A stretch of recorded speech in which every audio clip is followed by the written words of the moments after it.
नमस्कार दोस्तों, let's learn scientia channel में आपका स्वागत है। आज हम लोग बात करने वाले हैं गतिज ऊर्जा के सूत्र के बारे में। तो टॉपिक डालेंगे गतिज ऊर्जा का सूत्र। गतिज ऊर्जा का सूत्र। गतिज ऊर्जा की सूत्र की सिद्धि करने से पहले हम लोग कुछ चीजों को समझ लेते हैं। तो याद रखिएगा कि गतिज ऊर्जा हमने देखा था पिछले लेक्चर में कि गतिज ऊर्जा किसी वस्तु के गति के कारण जो उसमें उत्पन्न हो रही है ऊर्जा, जो उसमें कार्य करने की क्षमता उत्पन्न हो रही है, वही उसकी गतिज ऊर्जा कहलाती है। तो याद रखिएगा, गतिशील वस्तु में उसकी गति के कारण कि कितना ऊर्जा उसमें निहित हो रहा है, वही उसका गतिज ऊर्जा कहलाता है। और हम देख सकते हैं कि इसके परिभाषा के अनुसार कि किसी निश्चित वेग से गतिशील वस्तु की गतिज ऊर्जा उस वस्तु पर इस वेग को प्राप्त करने के लिए किए गए कार्य के बराबर होगा। समझिएगा बात को कि अगर हम परिभाषा को देखें तो हम कह सकते हैं कि किसी निश्चित वेग से गतिशील वस्तु की जो गतिज ऊर्जा होगी, उस वस्तु पर इस वेग को प्राप्त करने के लिए जो उस पर कार्य किया गया है उसके बराबर होगा। तो आपको पता है कि जब किसी वस्तु पर गति उत्पन्न करना है तो गति उत्पन्न करने के लिए उसमें एक फैक्टर की आवश्यकता होती है। वो कौन सा फैक्टर है? तो वो बल होता है कि बल के कारण किसी वस्तु में गति भी उत्पन्न होता है। गति उत्पन्न होने के कारण उसमें त्वरण भी उत्पन्न होता है। तो अगर हम देखें तो परिभाषा के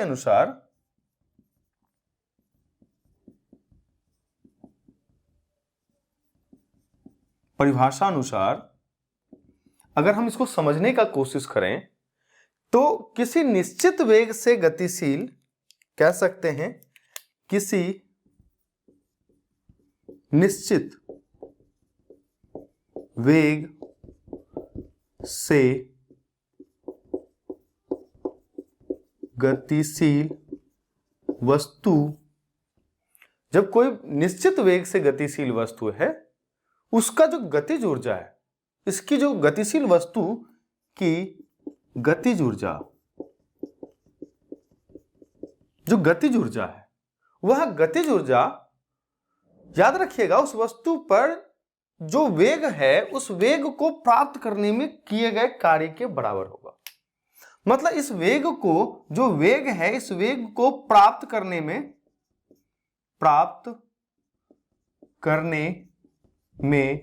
किए गए कार्य के बराबर होगा। इसका मतलब है अगर हमको वेग प्राप्त करना है तो उस पर कुछ कार्य करना होगा। कार्य करेंगे उस वस्तु पर तो वह गति में आएगा। तो अब हमको गतिज ऊर्जा का एक समीकरण तैयार करना है। मान लेते हैं जो वस्तु है उसका द्रव्यमान जो है, जो वस्तु है, वस्तु का द्रव्यमान वह m है और वस्तु जो है उसका वेग v मान लेते हैं और वस्तु का कह सकते हैं त्वरण जो है वह आप a मान के चलिए, ठीक है। और वहां पर जो बल लगेगा वह बल भी याद रखिएगा कि लगा बल, क्योंकि बिना बल लगे तो कुछ होगा नहीं, F से डिनोट कर दिया हमने इसे। और जब बल लगेगा तो बल के कारण उस वस्तु के अंदर विस्थापन होगा, तो हम कह सकते हैं यहां पर विस्थापन भी होगा। विस्थापन को S से डिनोट कर दिया हमने। अब यहां पर देखना है कि जब वस्तु पर कोई कार्य किया गया है तो यहां पर हम कह सकते हैं कार्य के बराबर होगा। तो कार्य जो है W बराबर होता है F गुना S। जो बल है, बल के द्वारा जितना विस्थापन किया गया है वही उसका कार्य होता है। कार्य जब हो गया तो याद रखिएगा इससे इनके वेग में परिवर्तन होगा।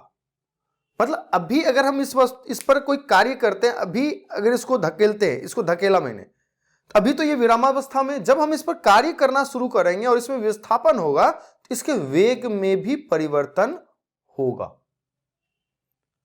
तो इसका वेग याद रखिएगा, इसका वेग u से v हो जाएगा, मतलब प्रारंभिक से अंतिम वेग तक पहुंचेगा। इसको मान लेते हैं ये जो वस्तु का वेग है ये इनिशियल नहीं है, ये फाइनल वेलोसिटी है, फाइनल वेलोसिटी। और जो वस्तु है उस वस्तु का इनिशियल मतलब प्रारंभिक वेग जो है वह u है, मान लेते हैं, क्या जाता है अपना। तो जब हम इसको मानते हैं तो इसका अर्थ है कि हम कह सकते हैं कि जो वस्तु है उस वस्तु के अंदर कार्य की वजह से u वेग से v वेग पर पहुंच गया। हम कह सकते हैं ना कि यह कार्य के वजह से क्या हो रहा है, वस्तु के वेग में u वेग से v वेग में पहुंच गया। ठीक है, तो इसका अर्थ क्या होता है, इसमें जो है एक त्वरण उत्पन्न होगा, त्वरण उत्पन्न होगा। तो आप याद होगा, अगर आप पिछले कुछ वीडियो में पीछे जाएंगे तो हमने बात किए थे गति के कुछ समीकरण के बारे में, कुछ जो गति के समीकरण होते हैं उनके बारे में हमने बात किया था। तो एक सामान्य त्वरण में जो गतिशील वस्तु होता है, अगर उसका प्रारंभिक वेग u है, अंतिम वेग v है और उसका विस्थापन s कर रहा है वो, तो उसके बीच जो संबंध होता है वह क्या होता है। तो याद रखिएगा, हमने बताया था v square minus u square बराबर 2as होता। हमने बात किया था कि v square minus u square बराबर 2as होता है। इसको हम इक्वेशन 1 मान लेते हैं, इसको हम इक्वेशन 2 मान लेते हैं। ये s कहां से आया 2as, तो आया आपका गति के नियम से, गति के एक समान त्वरण वाले नियम से, गति के एक समान त्वरण के समीकरण से ये चीजें हमें मिला, v square minus u square बराबर 2as मिल गया। इसके अर्थ पे अगर हम as निकालेंगे तो s बराबर v square minus u square by 2a हो जाएगा। अगर हम यहां पर देखें तो कार्य जो होता है बल गुना विस्थापन होता है, तो इसी को, क्योंकि हमने देखा जो गतिज ऊर्जा है वह उस पर किए गए कार्य के बराबर होगा, तो हम कह सकते हैं जो कार्य है, कार्य W बराबर वह क्या हो जाएगा, बल है, मतलब बल का F को हम ma भी लिख सकते हैं, मास इंटू एक्सेलरेशन, तो हम यहां पर ma लिख दिए, और s है तो s के जगह पर इसको लिख दिए, v square minus u square by 2a, 2 into a है। इसका मतलब है कि अगर हम इसको a कैंसिल कर दें, तो जब हम a कैंसिल कर देंगे तो यहां पर क्या मिलेगा हमको, m v square minus u square by 2 work है ये। और यहां पर देखेंगे ये जो वर्क है क्या हो जाएगा, हाफ निकाल सकते हैं बाहर, तो हाफ हमने बाहर निकाल लिया और यहां पर बचा m v square minus u square. तो हमको गतिज ऊर्जा जब प्राप्त करनी होती है तो उस स्थिति में हम कहते हैं वस्तु का जो प्रारंभिक वेग है वह 0 है। अगर मान लीजिए कि वस्तु जो है अपनी विरामावस्था जो है, उसकी जो विराम की अवस्था है वहां से प्रारंभ होता है, इसका मतलब है कि u क्या हो जाएगा उसका 0। अगर हम बात करते हैं, इसको यहां लेके आ जाते हैं हम लोग, ठीक है, याद रखिएगा आप लोग, मैं इसे रब कर देता हूं। तो यहां पर क्या हो गया, वर्क बराबर हाफ m, यहां पर v स्क्वायर, क्योंकि अगर हम बात करें विराम की तो विराम में u बराबर 0 होता है, मतलब विराम से जब शुरू करेंगे तो विराम के कंडीशन में क्या होगा, u 0 हो जाएगा। तो हमें क्या मिला, वर्क बराबर हाफ mv स्क्वायर मिला। तो यही स्पष्ट करता है कि जो किया हुआ कार्य होगा वह क्या होगा, हाफ mv स्क्वायर कार्य किया गया है, तब उसमें कुछ त्वरण उत्पन्न हुआ है। तो यहां पर अगर हम देखें तो इस पहले स्टेटमेंट को अगर हम देखें तो किया गया कार्य जो है उस वस्तु के गतिज ऊर्जा के बराबर होगा। इसका मतलब है कि हम कह सकते हैं यहां पर के ई बराबर 1/2 mv²। यहीं पर होता है यह सिद्ध कि काइनेटिक एनर्जी हाफ mv² के बराबर होता है। और यहां जो भी है, भी उस वेग से वह वस्तु गतिशील है जिस वेग पर आपको गतिज ऊर्जा का मान निकालना है। ठीक है, तो यह था आपका गतिज ऊर्जा का सूत्र। अगला पॉइंट पर हम लोग देखते हैं गतिज ऊर्जा और संवेग के बीच क्या संबंध है। तो स्टार्ट करते हैं गतिज ऊर्जा और संवेग के बीच संबंध को। टॉपिक है गतिज ऊर्जा और संवेग के बीच संबंध।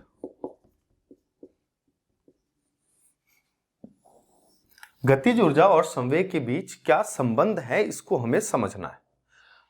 गतिज ऊर्जा का पहले हम लोग एक डेरिवेशन जो हमने फॉर्मूला निकाला था कि इसको कहते हैं गतिज ऊर्जा। पिछले वीडियो में देखिएगा कि गतिज ऊर्जा का फॉर्मूला हमने हाफ mv² किस प्रकार से निकाला था। और अगर हम बात करें संवेग की,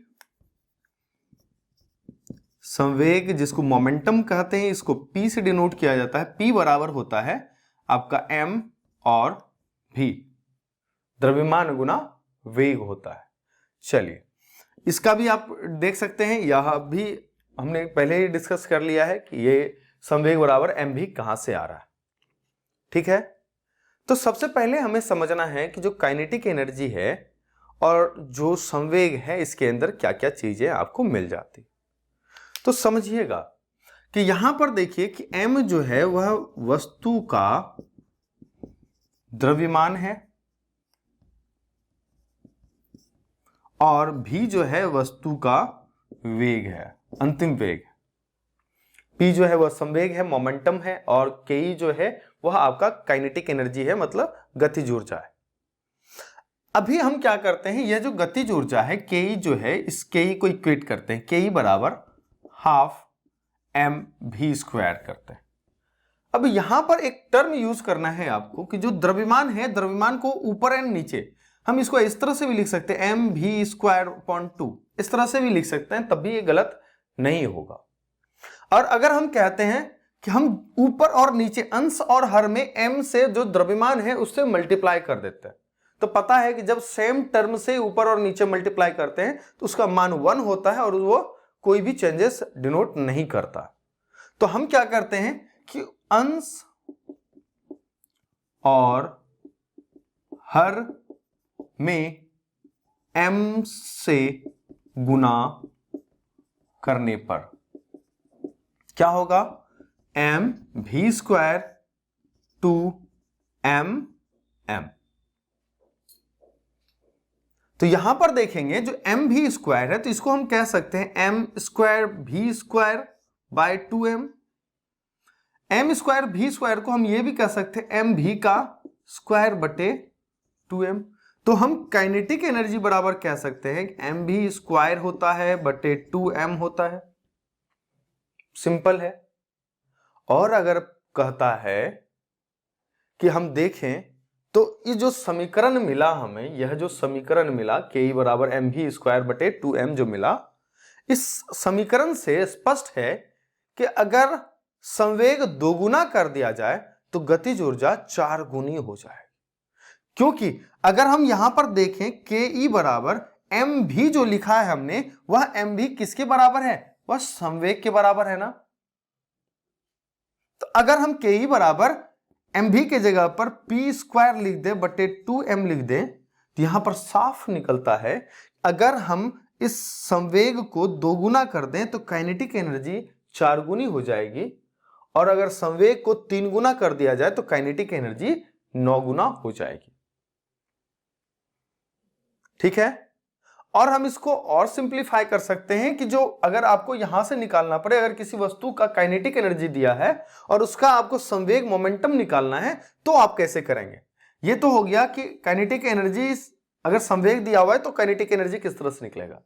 अगर मान लीजिए अगर मान लीजिए आपको कहे कि आपको संवेग निकालना है तो क्या कहेंगे, पी स्क्वायर बराबर के ई इंटू 2m, और यहां पर p बराबर स्क्वायर रूट के ई इंटू 2m कह सकते हैं। तो इससे सिद्ध होता है कि जो काइनेटिक एनर्जी है और जो मोमेंटम है, इस दोनों के बीच संबंध है। एक आपका इक्वेशन इसको मान लीजिएगा और एक इक्वेशन इसको मान लीजिएगा, इसके आधार पर आप प्रॉब्लम को सॉल्व कर सकते हैं। ठीक है, अच्छे से इस वीडियो को देखिए और समझिए क्या क्या हमने समझाया है, और ज्यादा से ज्यादा कमांड कीजिए इन टॉपिक्स पर। ठीक है, और अच्छे से इस चीज को पढ़िए, समझिए, क्योंकि ये सारी चीजें आपके लिए ही, आपके ही परीक्षा के दृष्टिकोण से चीजें बनाई जा रही। चाहे आप कंपटीशन लेवल की तैयारी कर रहे हो या 9th में पढ़ रहे हो, 10th में पढ़ रहे हो, सबके लिए है। मैं एकदम लॉन्ग तरीके से बताने की कोशिश कर रहा हूं ताकि समझ में आ जाए। ठीक है, ना वन लाइनर है ना मल्टी लाइनर है, बीच का रास्ता है। ठीक है, ना ही थियोरिटिकल में बताऊंगा ज्यादा, ना ही वन लाइनर में ज्यादा कर दूंगा। आपको समझ में आना चाहिए, इतने हिसाब से मैं चलूंगा। ठीक है, तब तक के लिए इस वीडियो को अच्छे से देखिए और अच्छा अच्छा कमेंट कीजिए वीडियो पर, और ज्यादा से ज्यादा लाइक कीजिए, शेयर कीजिए, सब्सक्राइब कीजिए, है ना। इससे आपका लाभ होगा, आपके दोस्तों का भी लाभ होगा, और कुछ हमारा भी प्रोत्साहन बढ़ता चला जाएगा। तब तक के लिए अच्छे से रहिए। जय हिंद, जय Bharat, thank you so much.